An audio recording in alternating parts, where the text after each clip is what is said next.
Kenapa banyak orang yang berbeda-beda dalam menjalankan agama ini?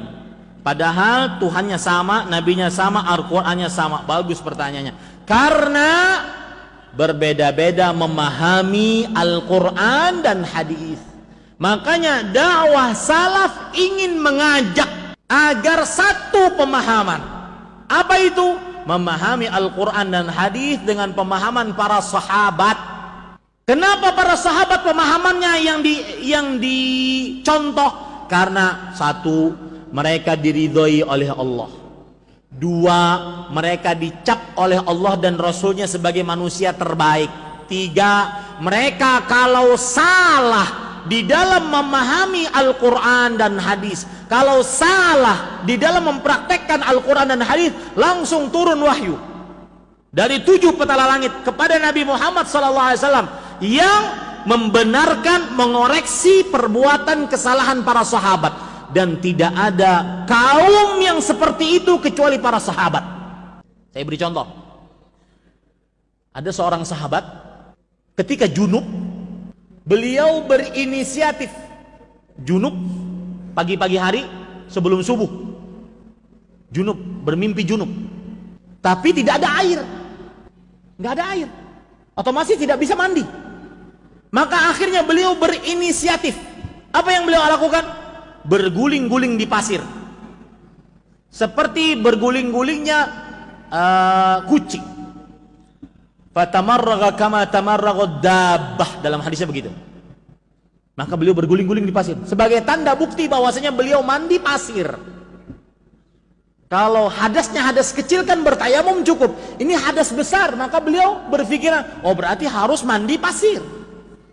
Sampai kabar tersebut kepada Rasulullah SAW, beliau cuma mengatakan, la yakfika an taqula biyadayka hakadha. Tidak, cukup kamu lakukan begini.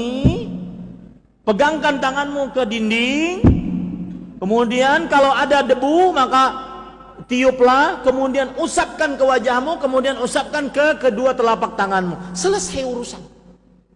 Lihat, yang salah dibenarkan melalui wahyu. Itu tidak pernah terjadi kecuali siapa? Kepada kaum siapa? Sahabat.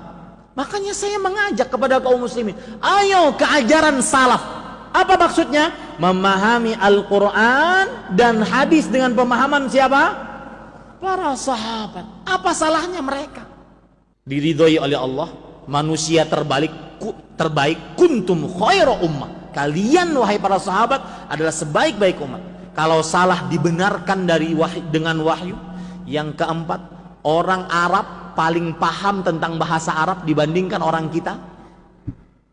Yang kelima, langsung gurunya Rasulullah SAW.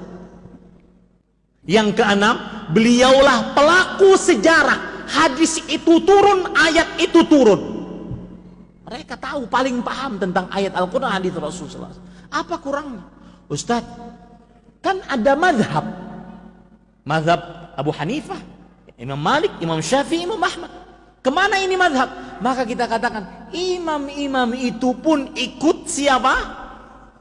Para sahabat. Dan saya katakan dengan tegas, tidak mengapa Anda belajar mazhab Syafi'i. Fikih mazhab Syafi'i diantaranya matan, ghayah, wa taqrib.